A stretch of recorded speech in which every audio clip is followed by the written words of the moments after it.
My name is Kelsey Schell. I'm the Environmental and Sustainability Strategist at the Museum of Contemporary Art, and I'm excited to welcome you to Resilience and Rebuilding Surveying Impacts. This is the first program in a series exploring the impacts of the recent fires in Los Angeles, offering a container for conversation and pathways for rebuilding that foreground ecology, community, and collective well-being. This program was organized by the MoCA Environmental Council, in particular our co-chairs Andrea Bowers and David Johnson, with our advisor John Quigley, and with support from Emily Mofford and Elitza Oros. And as I said, our wonderful logo was designed by Andrea Bowers, so thank you. In a program ultimately focused on land, it's particularly important as ever to recognize that we occupy land originally and still inhabited and cared for by the Tongva, Tataviam, Serrano, Kizh, and Chumash peoples. We honor and pay respect to their elders and descendants, past, present, and emerging, as they continue their stewardship of these lands and waters. We acknowledge that settler colonization resulted in land seizure, disease, subjugation, slavery, relocation, broken promises, genocide, and multi-generational trauma. This acknowledgement demonstrates our responsibility and commitment to truth, healing, and reconciliation, and to elevating the stories, culture, and community of the original inhabitants of Los Angeles County. We are grateful to have the opportunity to live and work on these ancestral lands. The ultimate goal of these programs is to develop guidance for rebuilding efforts from within and beyond the art sector over the months and years to come. We hope that you'll share your thoughts and questions in the chat as part of this evolving conversation. The second half of today's program will be a moderated Q&A, including audience questions, so we really hope you'll participate. We do ask that you keep your mic muted for the sake of total Zoom chaos avoidance, but we will be circulating all resources that are shared in the chat and on the call following our conversation. And then this video will be posted on moca.org and on YouTube. The next program in the series will take place 1 month from today on March 28th at 11 a.m., presenting rebuilding case studies from other climate disasters. Speakers will include Steve Crowder, the mayor of Paradise, California, on efforts to bury power lines following the 2018 Camp Fire, Nancy Convard, a wildfire response manager in the Hawaii Department of Health, on how they're communicating the health impacts of the 2023 Lahaina fires to their community, and community organizer Tap Bui on New Orleans 20 years post-Katrina. I'm now going to hand things off to our moderator, Adam Mahoney. Adam is a reporter at Capital B News, a Black newsroom. His work has been cited by the U.S. and Illinois Supreme Courts and the White House, altered the city of Chicago's vaccine rollout plan, led to several cities using federal funds to shelter houseless people, and used by activists and organizers nationwide. Adam is awesome. He is from Los Angeles and has reported from more than a dozen U.S. states and 5 countries. Adam, I'll pass it over to you. Thank you, Kelsey, for the introduction. And good morning, everyone. Thank you all for joining us today for this program where we'll be exploring the impacts of the wildfires on Los Angeles. Like Kelsey said, my name is Adam. I'll be moderating. I'm really excited to be here. And I will just say personally, for me, covering the wildfires this year has been one of the more emotionally and psychologically difficult endeavors of my time as a journalist. And I know that does not compare in any way to the tens of thousands of people who have been directly impacted by this crisis. But I think for a lot of folks in our city, it is the first time in a long time that, we've seen the convergence of these climate threats and the realities that has imposed on our city planning, our structure, government, and, maybe most importantly, our environment in such a destructive and quite frankly, as we know it, a very deadly way. So I hope everyone in this space and everyone participating in the conversation, we handle this with care as we think about pathways forward. And as, the event description says, that prioritize ecology, community, and collective well-being. So today we're bringing together a diverse group of experts to discuss, both the personal impacts and what recovery might look like on the city, county, and state level. And as Kelsey said, we encourage you all to participate, share questions, and even, maybe personal testimonies in the chat. I think the, collective insights that we can bring will be super important to, the work of shaping our rebuilding efforts. So With that, we'll get started. First, we'll be hearing some pre-recorded remarks from Matt Petersen, who is the president and CEO of the Los Angeles Cleantech Incubator. Prior to his current position, he was the city's first ever chief sustainability officer and has served as the director of the Metropolitan Water District of Southern California. I'm going to share my screen. Wish me luck. Always nerve-wracking.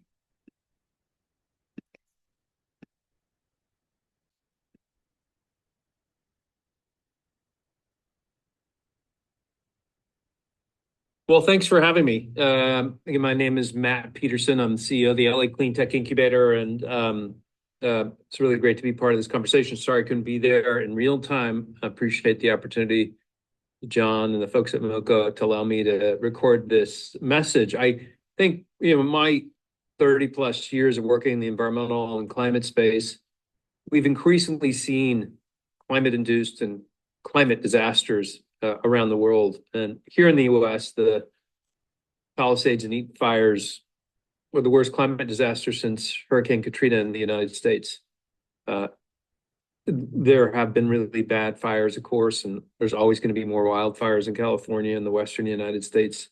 But due to the climate whiplash, more extreme drought, more extreme heat, more extreme weather and precipitation, followed by other extreme weather events, as we saw with the well-known Santa Ana winds that had some conditions that made those winds higher and more dangerous in terms of spreading the fires and spreading embers.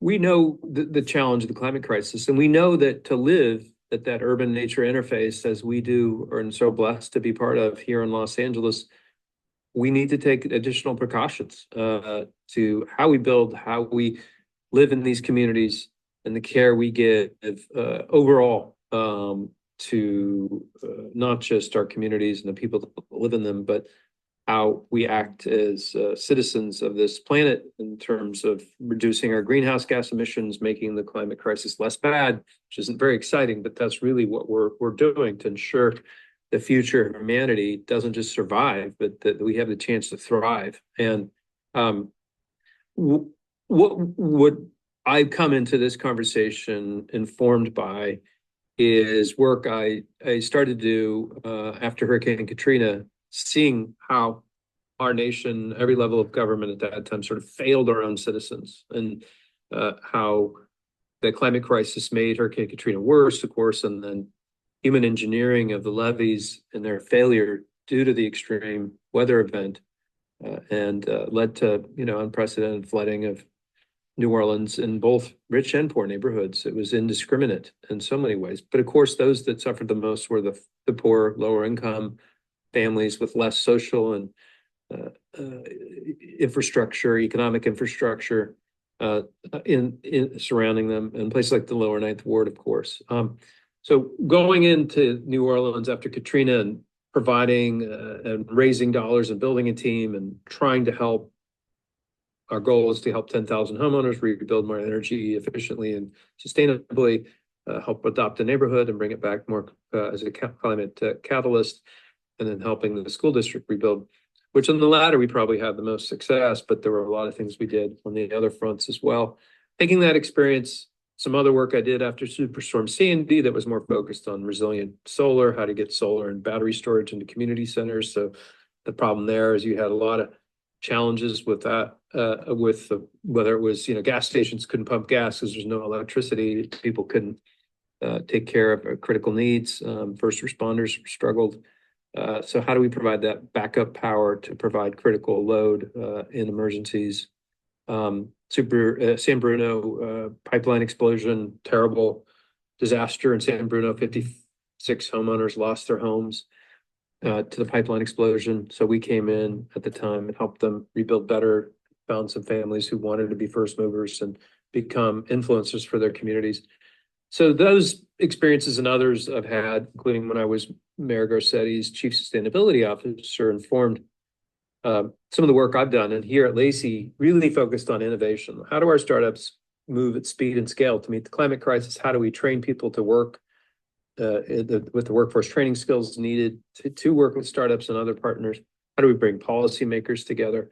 That's sort of our model. And informed by those experiences and my current role, when Supervisor Horvath called and asked me to join the commission, and then a few days later asked me to chair the Blue Ribbon Commission for climate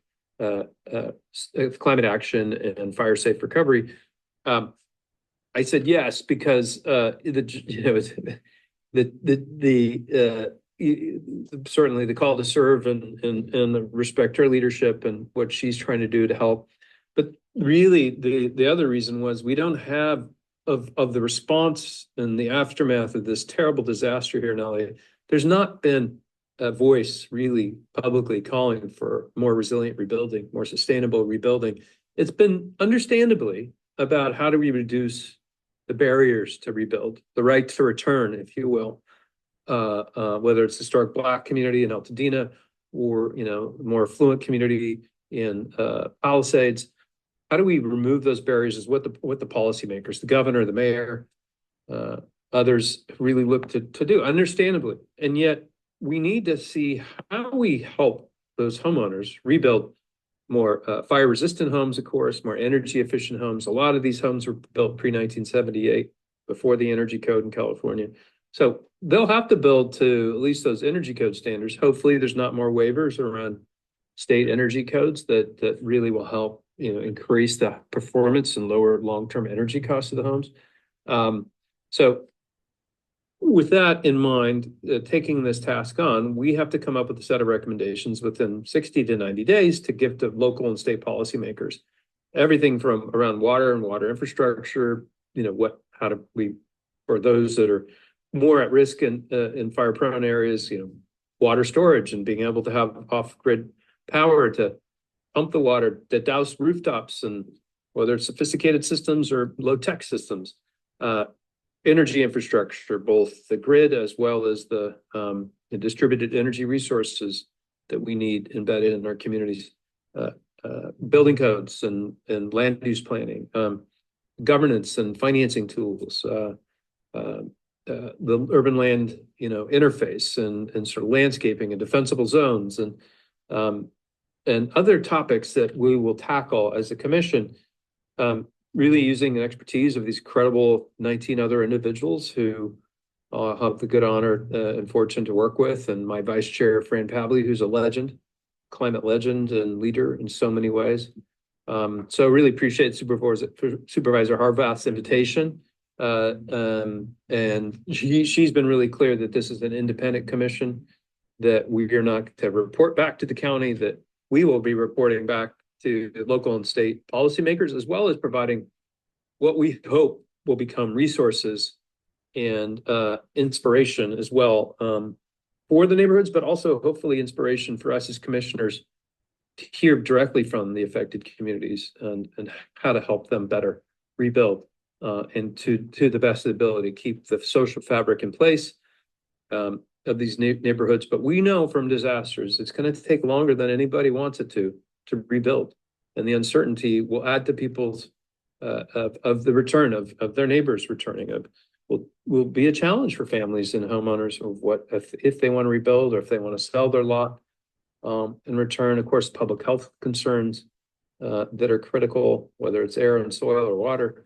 And how do we, again, really respond to this climate crisis to reduce the threats when and where we can over the long run for the decades to come, let alone for the next 5 to 10 years as we rebuild. So really just thank you for having me. I wish I could be there and answer some questions, but looking forward to hearing about the rest of the conversation.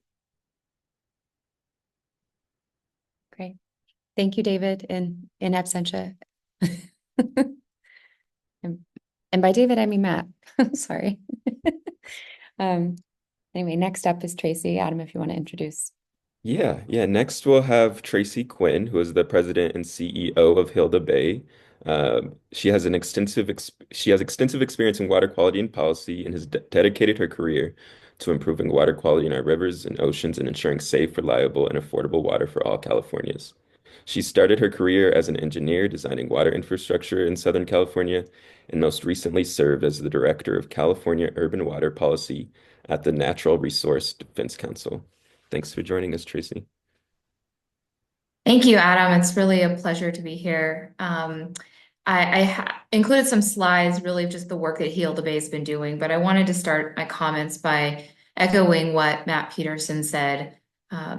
These fires were an unprecedented event, and their impacts are also unprecedented.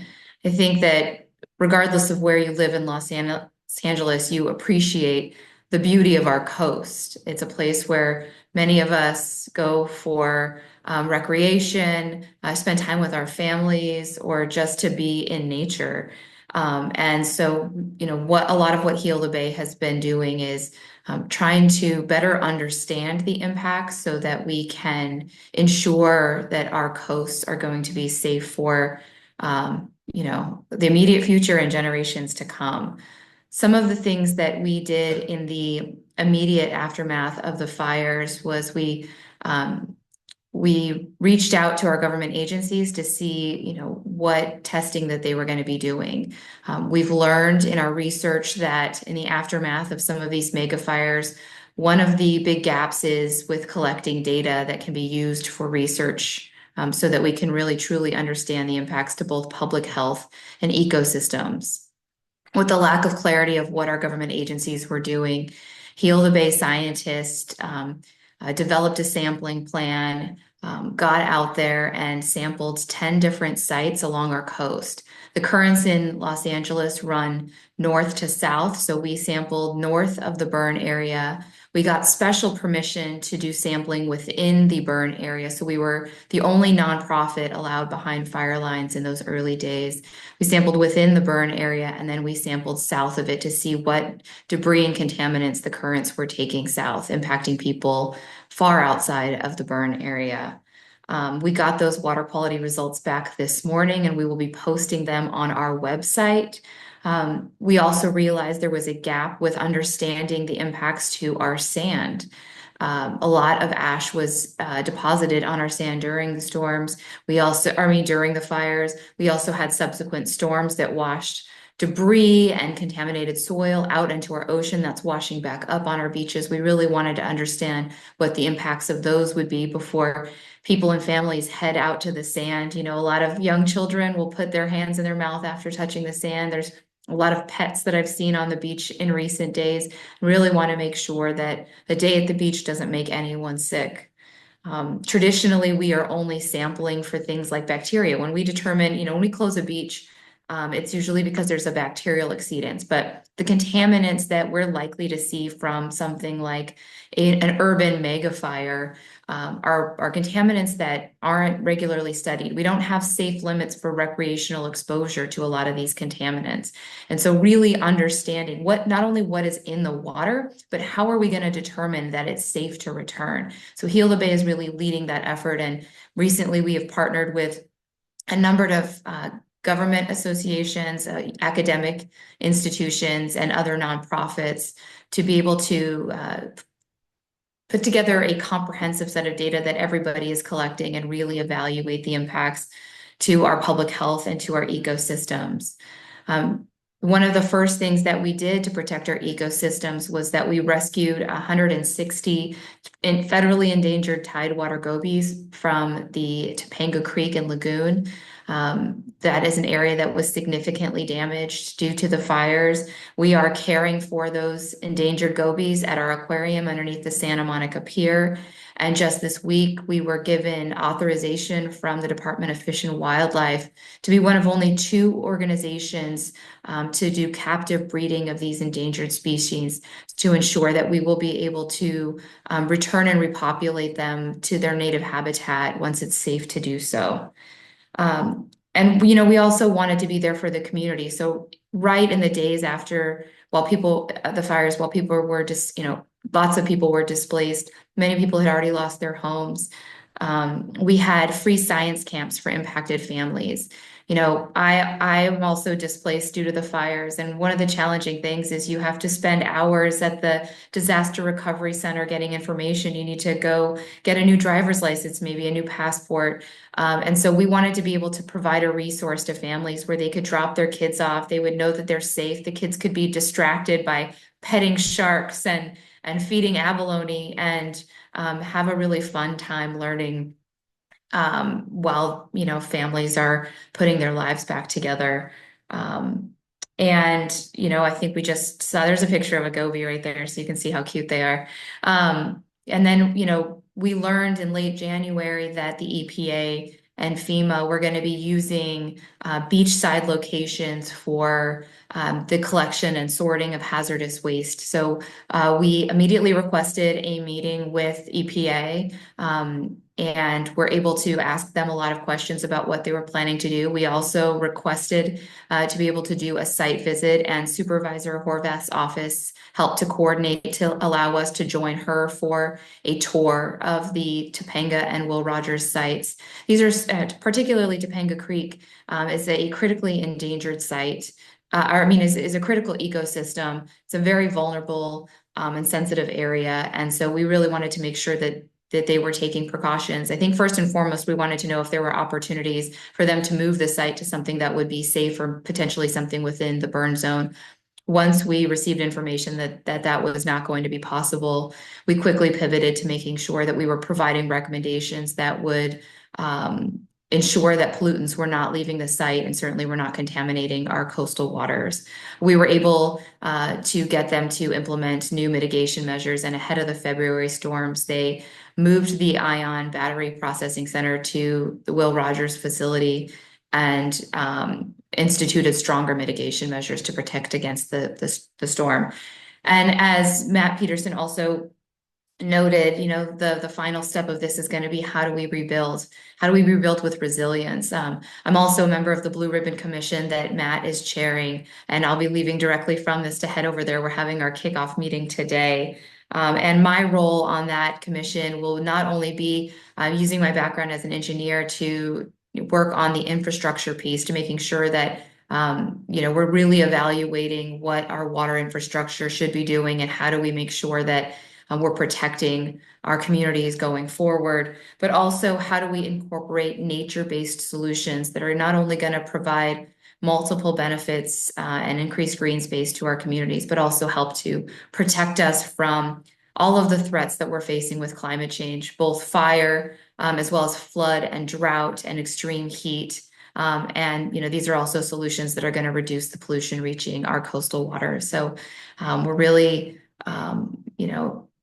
engaging in this as thoroughly as we can with every bit of expertise that we bring to the table. And I'm excited to be here and answer any questions going forward. So thank you.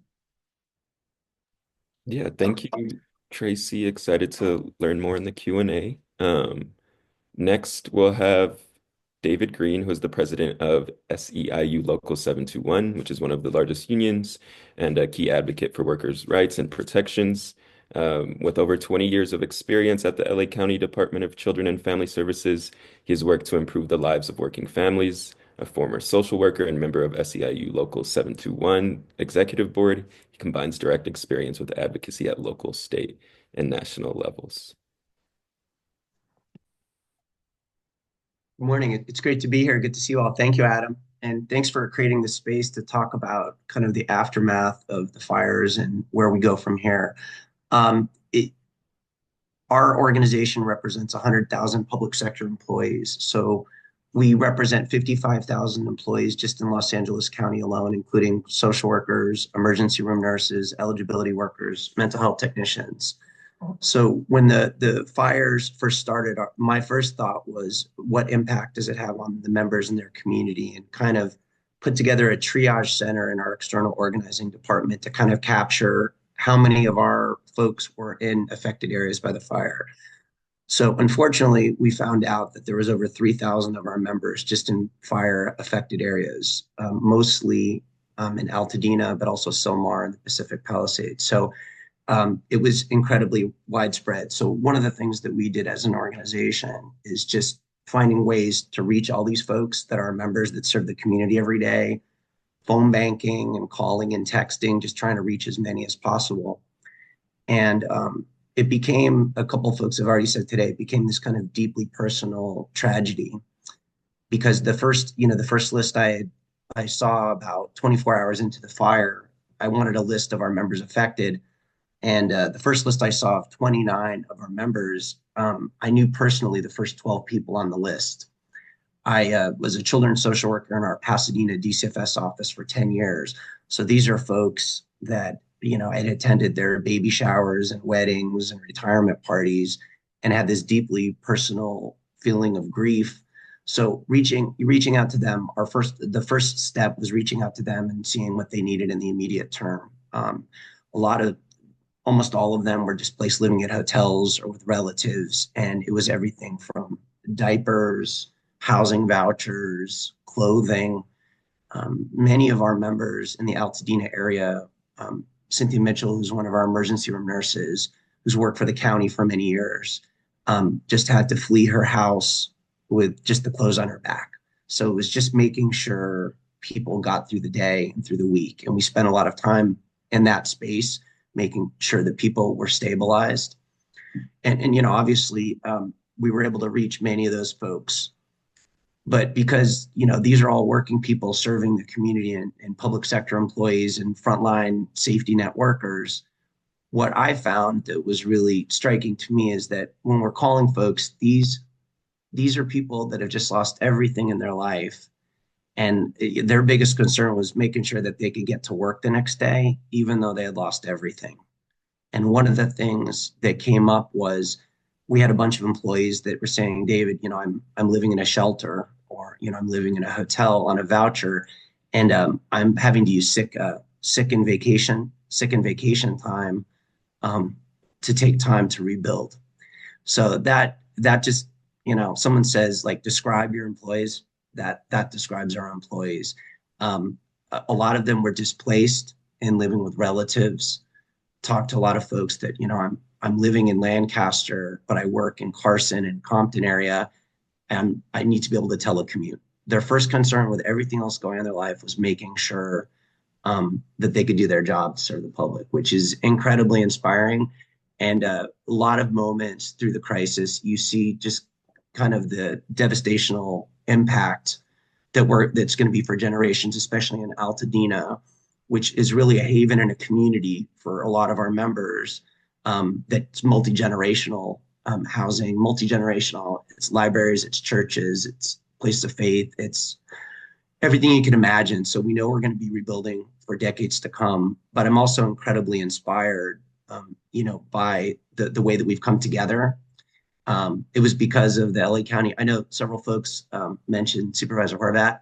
So working with the Board of Supervisors, Catherine Barger, Mayor Karen Bass, as a collaborative, everybody just had to kind of step up, the LA County Federation of Labor, to just meet the needs of folks. So I think now the next step, and I'm glad to answer questions as we go on, moving forward, is just making sure people have a safe haven, a place to stay, a roof over their head, and that they're able to continue to serve the public. Thank you. Yeah, thank you, David, for grounding us in that.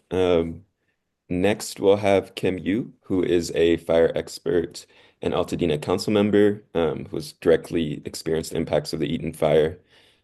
With over 16 years of service as a hazardous materials specialist at the Pasadena Fire Department, she's led hazmat operations and collaborated with local agencies like the LA County Fire and Sheriff's Departments. Yu has also worked with LA County Public Works and served on the State Fire Marshal's Special Effect Advisory Committee. Thanks for joining us, Kim. Thank you for having me. First of all, I just want to say that I am so excited to be here and honored to be amongst so many amazing folks on this panel who are working tirelessly to support those of us and our communities that have been affected. I I wasn't prepared for this prompt because I thought I was just going to give an introduction to myself, but thank you, Adam, for that intro. I want to share a little bit about the Altadena Town Council and what we are about and what we do. Prior to the Eaton fire, we were basically a group of 16 volunteers because if you understand, Altadena is an unincorporated area and it is not a city. And so we're just one of those kind of small towns that where neighbors gather to help each other. You have block parties and when I'm visiting my neighbors, you will find that you have blocks of communities and neighbors who are just always coming together and there to help each other. So yes, we have 16 volunteers with 8 census tracts, and there are 2 representatives for each census tract. And primarily, our role as town council members is to amplify the voices of our neighbors and our community and our residents to garner services that they need or have questions answered from the county, which is we are part of the county, and the agencies that are within the county would govern and provide services to our town. And then Eaton fire hit us, and all of a sudden our Altadena Town Council has been thrust into, we used to field questions about the trash service and how people are driving too fast on Altadena Drive. And now all of a sudden we are faced with a terrible disaster on our hands. And how are we to do in our role to help our neighbors? And all of a sudden we're just pulling our own personal skills and our personal resources and trying to mobilize each other, support each other and ourselves to do whatever it is in our power to help get information out to our neighbors, answer their questions, provide needs wherever we hear them. For example, recently we started a tenants' rights committee because the renters are not being heard. They're not being treated properly, and we are trying to get information for our tenant community. Wherever there's a need, we're trying to work together with our local government, like Catherine Barger and Senator Sasha Renee Perez and Assemblymember Harabidi, and all, anybody who is willing to come and help Altadena and put Altadena front and center in all recovery and rebuilding and assistance efforts. Um, we have we we went from monthly meetings to now weekly meetings, learning and getting updates from groups like the Army Corps of Engineers, the EPA, and the supervisor's office. We have plans to hear from AQMD, even just last night, an extra meeting this week to talk to SEE and find out what are their plans to help rebuild our town more resilient. Where are we going to go underground? What is the technology and the forethought you guys are going to be putting in to help make our town more resilient, more sustainable, and safer? And to prevent something like this from ever happening again. But we meet so regularly and we work tirelessly to amplify the voices of our neighbors and work and figure out ways to help those groups that really need a lot of help. Yes, so that's a little bit of the Altadena Town Council. Our role has been really dramatically pivoted and changed, and we all feel this call to action and a commitment to help serve our residents and our neighbors and just to help each other and to bring our grassroots groups and all of us, all Altadenians for Altadenians, to help rebuild our town more resilient, more safe, and bring our community back. Yeah, yeah. Thank you so much, Kim, especially for, reminding us of the renter community. I think that has gotten lost in a lot of the conversations about the rebuilding efforts, and is really important to highlight. But now we'll be moving on to Nikki Morales, who is our final speaker before we jump into the Q&A. She is the district director for the California Conservation Corps. She ensures that Corps members receive the training and opportunities needed to grow, fostering a strong service-oriented culture within the district. Under her leadership, the district continues to make a meaningful impact through environmental stewardship, emergency response, and community partnerships. Hi, thank you. I'm really glad to be here. Super nervous all of a sudden when I heard my name. but I want to tell you a little bit about the California Conservation Corps. It's one of the state's little known secrets. We are the largest and oldest conservation corps in the nation. We come under the umbrella of the Natural Resources Agency, and our mission is to protect and enhance California's natural resources and communities while empowering and developing young adults through hard work and education. And that's where I come into play. So locally, in the local area to us, my service district covers both areas, both the Palisades area and the Eaton Canyon area. And so Corps members come in and they sign a contract to be a part of our program for 1 year, and it's a 1-year contract. And during that time, we try to train and teach them and instill all the needed things so they can get out and get a career in conservation work, in forestry, in emergency response. So there's 3 areas that CCC falls primarily under. We have the targeted conservation programs, which protect California's environment. And those include things like backcountry trails program, making the trails for everybody. We have an energy core. We have forestry health. We have a global exchange program, which currently we have people in Patagonia making trails in Patagonia along with their people. We have a veterans core and fisheries program, and then our watershed stewards program. But I think we were really put in the forefront for our emergency response and our ability to localize on a fire or whatever mitigation that emergency mitigation that we're working. In my department alone, I have a fire crew that works alongside CAL FIRE, and so they work up and down the state, responding to different fire emergencies. We had deployed specifically for the Los Angeles area. The CCC deployed more than 350 Corps members that were just wildland firefighters, and another 230 for supports for the fire camps that came down during both the Eaton and the Palisades, which exceeded over 10,000 hours worth of work that we're doing in these areas. And then the week after the fire, the CCC, with a partnership with CAL FIRE and OES, deployed the watershed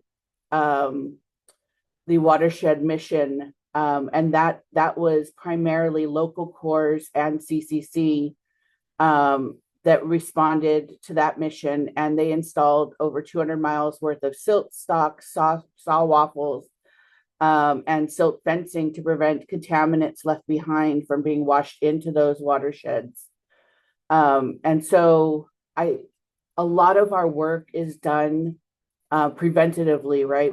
We do a lot of SRA work. We're doing a lot of fuel reduction, and my crews, I have both the forestry health crew and the fire crew that are working to mitigate some of those effects prior to these things. So we actually lost some of our projects to the fire in Eaton because of how big this fire was. So I still have 2 crews that are attending to and working with the watershed, closing it out. So that OES mission is not finished. And I think we forget when it comes out of the mainstream media that there's still things that are happening, right? So we've moved on to some new big thing that's happening, but the people, it's important to remember that there are people that live there, and our Corps members, they're 18 to 25 for the most part, and they're seeing the true devastation and what it means to rebuild. And I would say on every single one of my crew, they know someone or spoke with someone that directly affected them, with the vastness of what happened. And taking into account, we're not talking about the wellness that needs to go into that and what it means to see this total devastation and people losing everything. And what we also saw with this big both fire camps is you had so many people coming out to help, and you never see, I used to be a crew supervisor back in the day, and I have never seen so much community involvement, and people wanting to give back and giving back to the people that were on the ground doing the work. And I don't think we focused on that part, is that wellness piece, that it's cold, it's January, my people are sleeping in tents out there at the Rose Bowl or on Zuma Beach, right? Because we needed a place to stay so we can continue to do the work. It's cold, and people were bringing us blankets and making sure we had food, and you had all kinds of people that came together. And I think that's a big piece to remember, is that community is important. And so that is one of the things that I try to instill in my core members, is how important their service is to the community and the impact that they have on the community through their work. And hopefully they will continue to grow in their careers and remember that service to the community is vitally important. So thank you. Yeah, thank you so much, Nikki, especially for that last part about the collectiveness, of this response to the disaster. Before we do jump into the Q&A, I just wanted to let the audience know that we are running, 10 to 15 minutes behind our anticipated schedule. So, we're hoping to run over time, and, it's up to y'all if you want to stay or not. But if you do have questions, it would be nice if you could stay past the allotted time. So yeah, I think I wanted to continue on that thread to start the conversation. And I had a question for you, Kim. Obviously, given both your professional and personal, connection to the Eaton fire and the devastation after that, I'm wondering if you could speak to maybe the gaps that you first noticed in terms of both the local and statewide response to the situation, and then what we could learn from what we saw in Altadena, right, of that collective community response and how quickly everyone within the community mobilized for each other, but also people throughout the entire region. First of all, this was an unprecedented event. I mean, even the fire behavior specialist is like, the wind never travels this way. And, you know, first responders did everything they could. And from, quoting my husband, who was a firefighter on the ground fighting the fire that night, he said, "This is hell." And no amount of resources in the world could have put that fire out that night. And so the I want to commend all the first responders and the public safety professionals that were out there, and are still out there working to help our community bounce back from this complete devastation. Um, Recovery efforts, the things with like the FEMA and providing assistance with the disaster recovery center and the shelters. There's been a couple of hiccups here and there, but ultimately I think, people have gotten answers. Like FEMA responded as they would. In the beginning, there were some issues with, people worrying about their things getting denied, but that, quickly got resolved. The gaps that I saw for me, from my background, a lot was the lack of adequate and accurate public health information in the initial early stages. I think recently LA County Public Health finally like improved some of their messaging, but we were like, we need information. Our residents were so worried about their health and safety. Like, is it safe to go back? Is the air safe?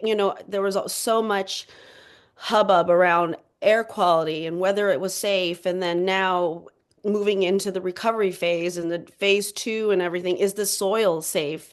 And I was one of the early proponents of like, why are we not soil sampling? Where and what study are you referencing that says the 6 inches works?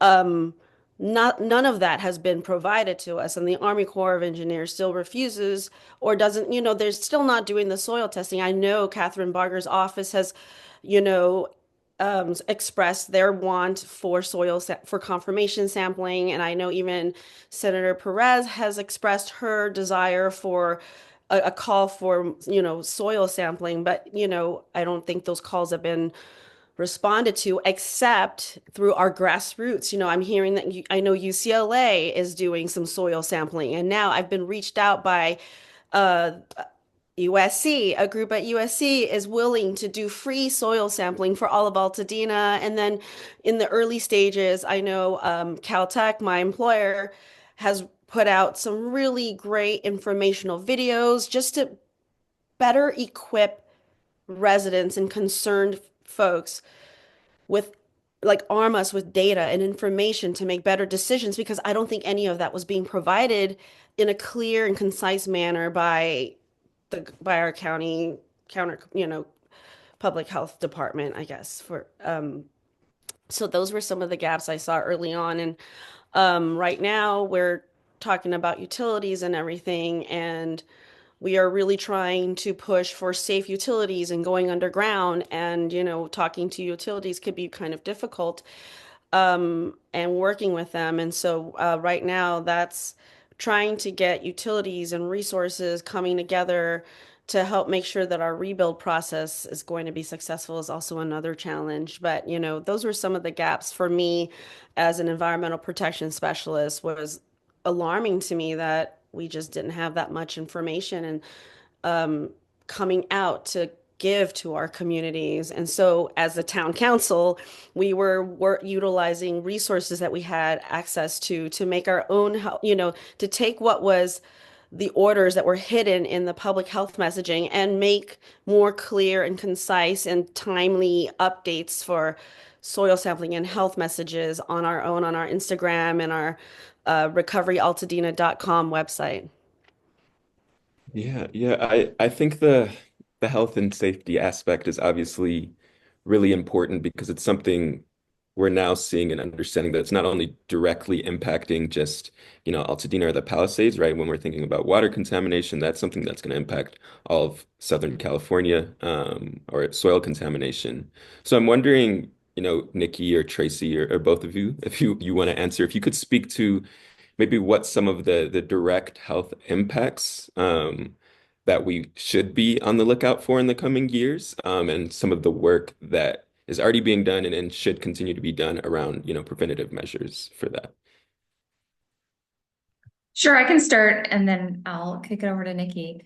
I think Kim spoke to a lot of the concerns that I have just as a resident of Los Angeles and a person who, my home is still standing, very luckily and miraculously, but it is a toxic nightmare. And, I'm still not, those of us who do have homestanding are still not sure when it will actually be safe to return. I think that the lack of transparency in the data that we're getting is, having to fight for data has been really challenging. And now understanding that not only, we're getting less data than was collected in previous mega fires, and we know that not enough data has been collected, collected on air quality and soil quality and what's happening inside buildings that are still standing. That's data that needs to be collected, not only for, Angelenos, but also for, to be able to do research and study and understand these impacts, because we know we're not the last community that's going to face a mega fire. So, when we talk about legacy contamination and what's in the soils, I think, one of the largest concerns is VOCs, right? If VOCs are in the soil and those are volatilizing over time and we're breathing those in, that's a serious concern. Certainly there's also, most of our homes are made of plastic now, everything, our furniture, our rugs, and those things burned, electronics, electric cars. The amount of toxic chemicals in our everyday lives is immense. And when you have 17,000 structures burn with all of those things inside, now those things are in our air, they're in our soil. And I think that that is a really scary thing. And one of the things that we want to make sure is that we're basing our decisions on data.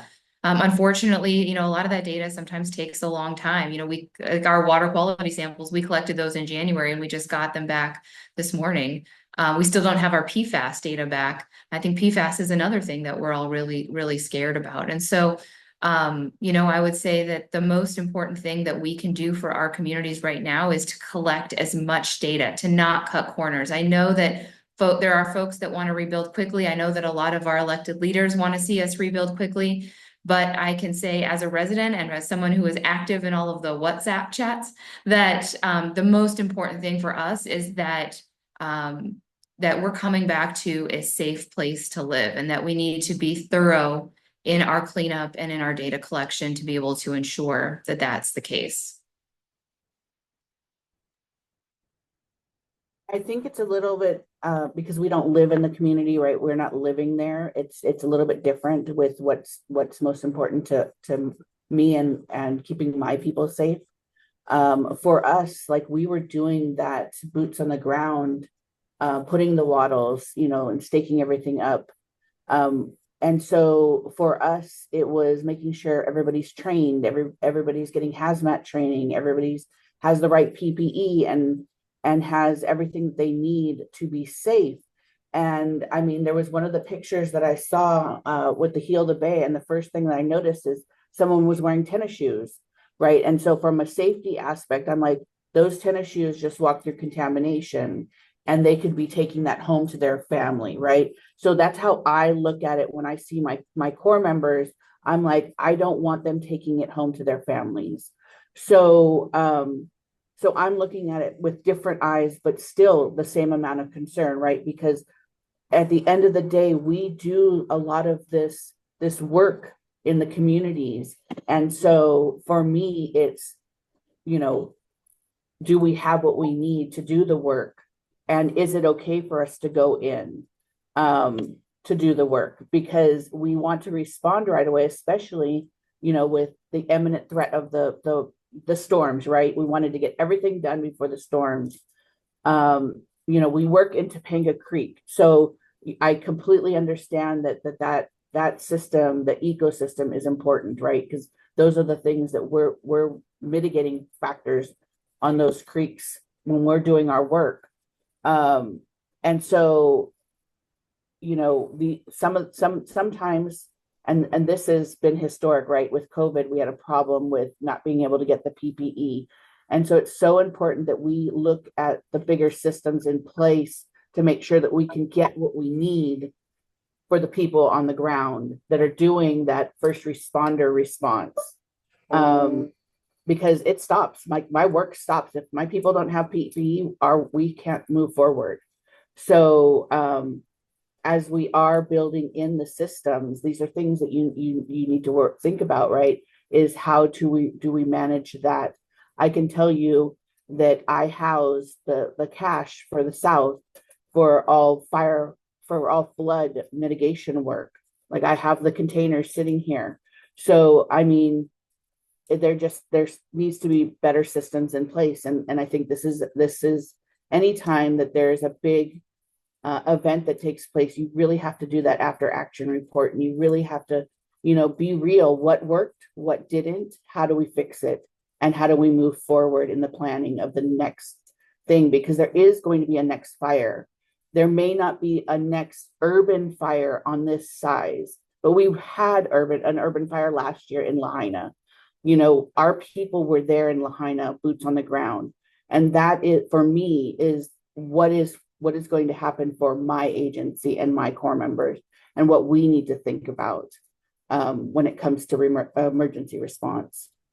Yeah, 100%. And I think especially in the political sphere that we are in right now, when we're thinking about who is doing the work of disaster recovery and, disaster, reconstruction. In California, it's estimated that like half of the workers are undocumented, right? So they don't have those same level of support or even labor rights, right? So I did want to piggyback off of that then to bring David into the conversation, obviously the workers that you are, advocating for might not be the ones that are on the front lines in terms of like the disaster recovery work, but what could and should be done, right now to make sure that our laborers, low-income workers, folks are getting the resources that they need, whether that be, when we're thinking about lost wages or even just literal lost jobs and employment, and what has that work looked like for the, SEIU? Well, I mean, to go back, even during the disaster recovery, our folks were on the front line. Our public works folks were working with the fire departments to clear the areas, animal control, eligibility workers, mental health counselors, and of course medical professionals. And so I think moving forward, it's really important to understand that these workers need to be protected. And we are, everybody said a different version of it at the local level, working with LA County, working with the city, working with Sacramento. Obviously, we've got some work to do at the federal level. Um, Unfortunately, for a lot of these workers' protections, sometimes in the bureaucracy, the left hand doesn't talk to the right hand to get services to the folks that need it most. I don't know if that was diplomatic enough, but that's about as diplomatic as I get with that subject. But obviously on the federal level, we're hoping to not politicize everything that's happened. And I know that kind of in the immediate aftermath of the fires, it felt very politicized. And it feels like people are just trying to make points for political gain, which is, as we all know, this is not the time to do that. The issues around immigration, around Medicaid is on my daily radar, is on the radar of the people we serve, the safety net. What I hope is that it's continued discussion and that we're creating spaces like this and creating spaces in local government on how we can kind of work together and not lose sight of this because, you know, this situation has created all sorts of different, we've had partnerships with everybody from Airbnb and American Express and the Hilton Foundation and the Chamber of Commerce. And, folks normally, maybe traditionally, I wouldn't be in the room with work on solutions, but I think moving forward, I think everybody agrees that we have to protect the people that were victims of this fire. And we're going to really need to protect the people that are going to be part of the rebuilding efforts because it's going to be, decades and generations. And it can't be a race to the bottom. And we know that the only way we kind of dig out of this and move ahead is kind of talking to each other and getting out of the silos and stop some of the politicalization. So that's what my hope, that's what my wish is to kind of move forward with the next steps. Yeah, yeah. Getting out of that disunion that seems to be growing at this moment, but it doesn't Yeah, have it's to not be the that way, time, not the time. to your point. Much at stake. Yeah, we are approaching the planned end of this conversation, and I know Nikki has to head out. So I wanted to just thank you for joining us. And I don't know if, I mean, all the other panelists can stay on for a couple of more questions if that's okay. Sweet. Well, thank you so much, Nikki, for sharing your expertise and experience. Awesome. Yeah, I mean, I wanted to bring in a question from the chat that was getting into some of the equity measures, right, around what rebuilding and recovery might look like. Particularly, well, one at the federal level, we're now seeing a direct attack on equity, and the funding, particularly in like climate related, infrastructure related funding for equitable measures. And then we are in a deeply unequal county in Los Angeles County, right? And Palisades and even Altadena, they are, the median income, household values, all of those things are much higher than the average throughout the county. And the question is wondering, how can we as advocates and people a part of the recovery process advocate so that resources from traditionally underserved parts of the city are not wholly directed towards, maybe the Palisades or more wealthier areas? And how can we shift the dynamic to make sure that recovery happens while prioritizing, the reality of Los Angeles County?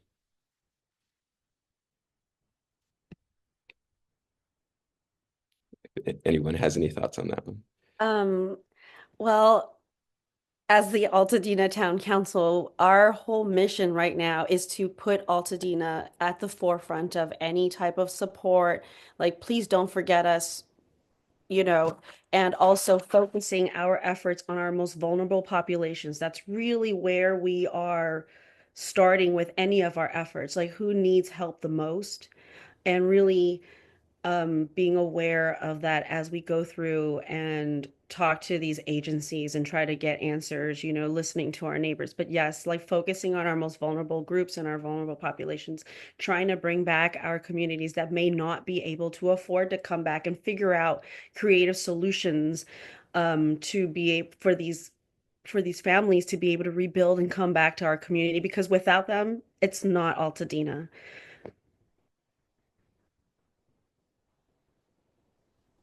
Yeah. I don't have a great answer. I think I'll let David go. He's got a great answer.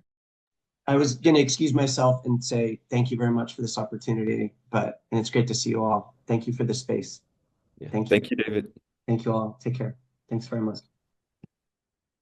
I'll just say, Adam, I think you're posing a really important question. And, I think that is something that needs to be at the top of mind of our decision makers. There is obviously, a limited pot of money for all things. And oftentimes things get redistributed when you have an emergency, and a tragedy of this scope.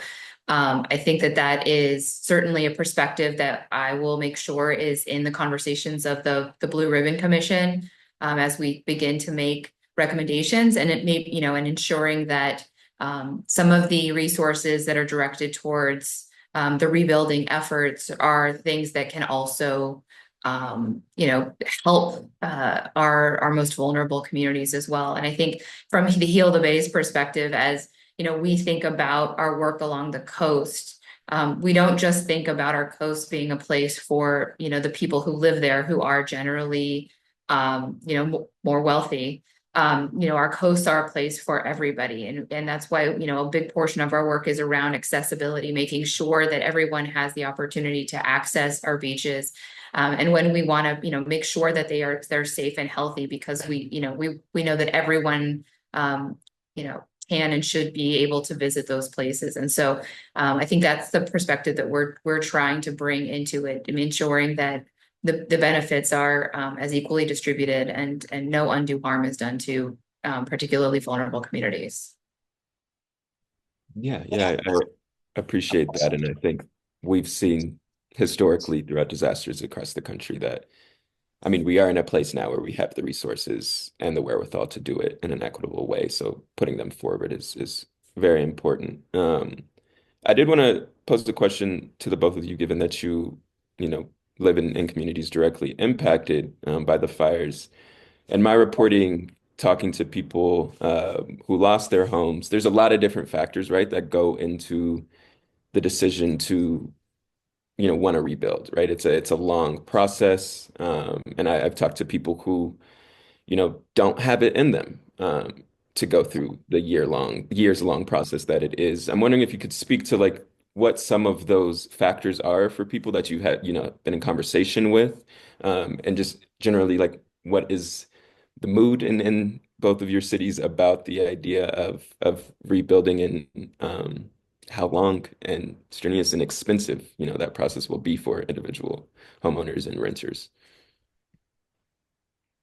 Yeah, I'm happy to share. I think what I've been hearing from the community in the Palisades is that the majority of people are, hoping to be able to rebuild. There are certainly, people that are of an older generation that, don't want to wait 5+ years to move back home, and are looking elsewhere. I know in my personal life, my cousin lost her home in Lahaina last year and chose to move away.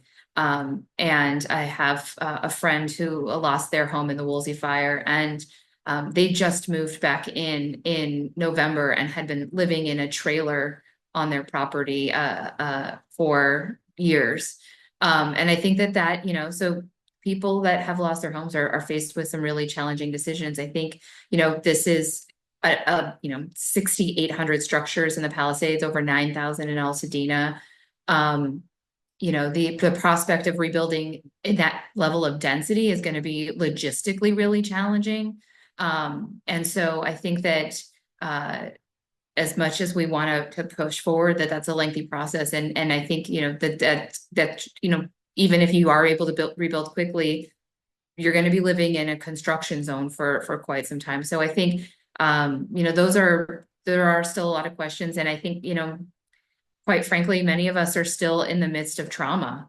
And I think we don't really know, what we want or what we think right now may not but be what we want or think in a few months. So I think it's really challenging to answer that question about where people are and what that really means for the rebuilding effort.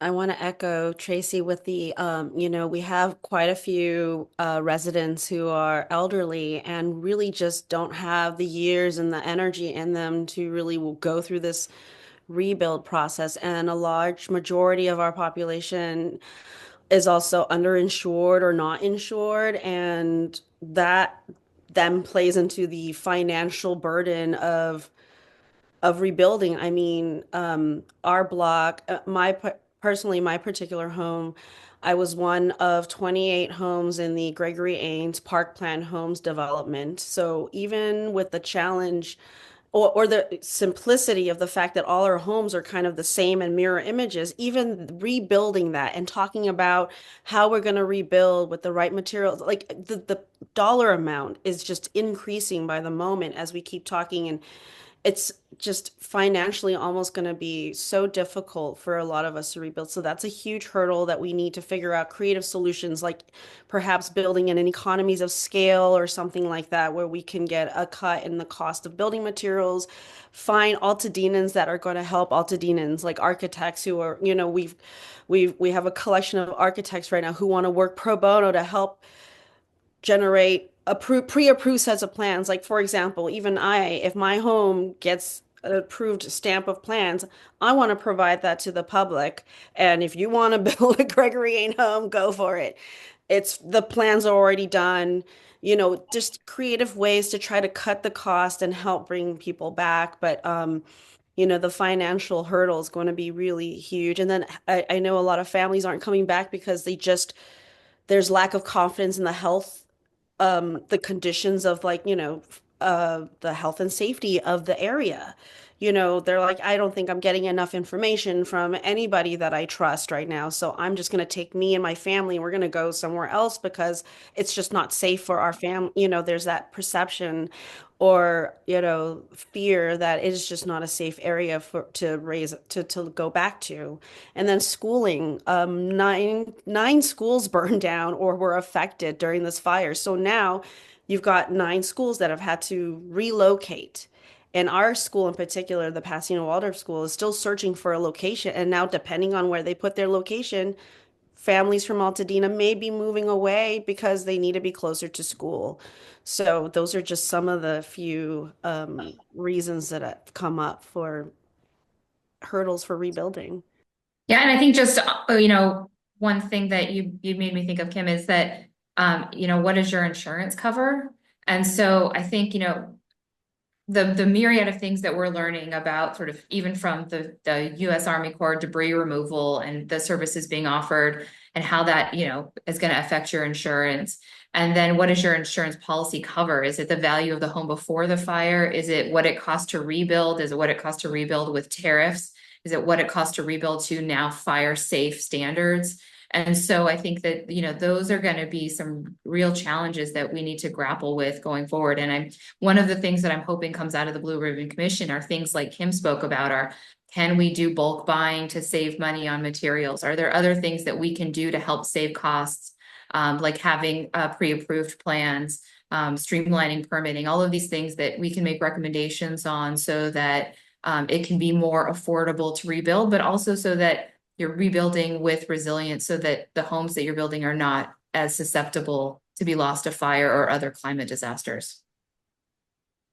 Yeah, thank you for that. I know we're 10 minutes over, but I did just want to, I like to leave conversations on like a positive note. We've talked about all of the environmental costs, the health costs, the emotional toll of like this entire situation, right? When we're not even thinking about the financial costs as well. My favorite quote, it's from Miriam Kaba, who's a community organizer based in New York City. She talks about hope, right? That it's not like a feeling, it's not an emotion. It's it's a discipline, something that we practice actively every single day. I'm just wondering, like, what for y'all has been that driving factor behind the hope that's driving your work for you personally, your community, the people that you serve. I'll go. I think, initially and in the weeks since the fire, it's how the communities have come together. I'm assuming this is the same in Altadena, but there's a very active community chats on WhatsApp. And we are all bringing our expertise and skill sets and information to be able to help one another. There's a group of scientists that I'm a part of, and we've been advocating for public health protections, right? We wrote a letter to the Department of Public Health asking them to declare, when it was, what were the conditions for it being our homes being uninhabitable, because there was a lack of clarity with our insurance companies. And then we got, once we got them and showed them the precedent that this had been done in other places, we sent that letter to the insurance commissioner, and got the insurance commissioner to write a letter saying that our insurance companies had to cover our additional living expenses while it was unsafe, while debris removal was happening around our homes. The fact that we've been able to galvanize and advocate for ourselves has been really hopeful. And I'm hoping that we can take these lessons that we've learned in our fire. And we've also been communicating with the folks in Lahaina and in Paradise, and take these lessons learned and make sure that future communities are more protected. And I think, similarly, for my organization, Heal the Bay, while I was dealing as the CEO, kind of dealing with being displaced and wondering what was happening with my home, our incredible staff of scientists and educators really leapt into action and showed incredible leadership and caring for their community. And I think that that's been really exciting too, to see that, organizations like Heal the Bay and other nonprofits to really step up and lead. And it's really been incredible the ways in which the community has come together, and it's been really hopeful to see. For me, hope just has always been a part of my heart. I always have hope and I always have faith that things are going to work out and that we can all band together. And what really drives my hope and my faith and my enthusiasm for for seeing this to the end is our community. And my school community, my Altadena community, my work, so many communities that I'm a part of have been affected.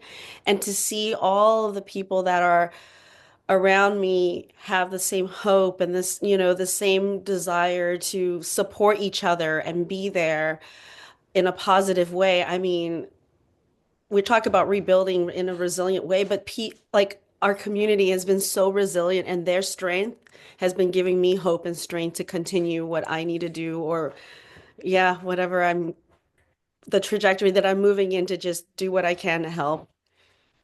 Yeah, that's amazing. I mean, it's what we need in the face of these kind of disasters and these events that we know are, only going to become more common in the, coming years and decades. So I appreciate both you, Kim and Tracy, for staying a little late and for chatting and sharing, your personal experiences, but also your expertise and at the professional level. This has been a great conversation. I feel like I've learned a lot. I hope that other people in the audience has as well. So I will- grateful to be here. Thank you for the opportunity. Yeah, great to chat with all of you. Thank you. Thank you. Thank you so much. And I just want to reiterate that we will be sharing all the resources and things that were mentioned on this call with everyone after the fact. So have a lovely rest of your day. Great. Thank you.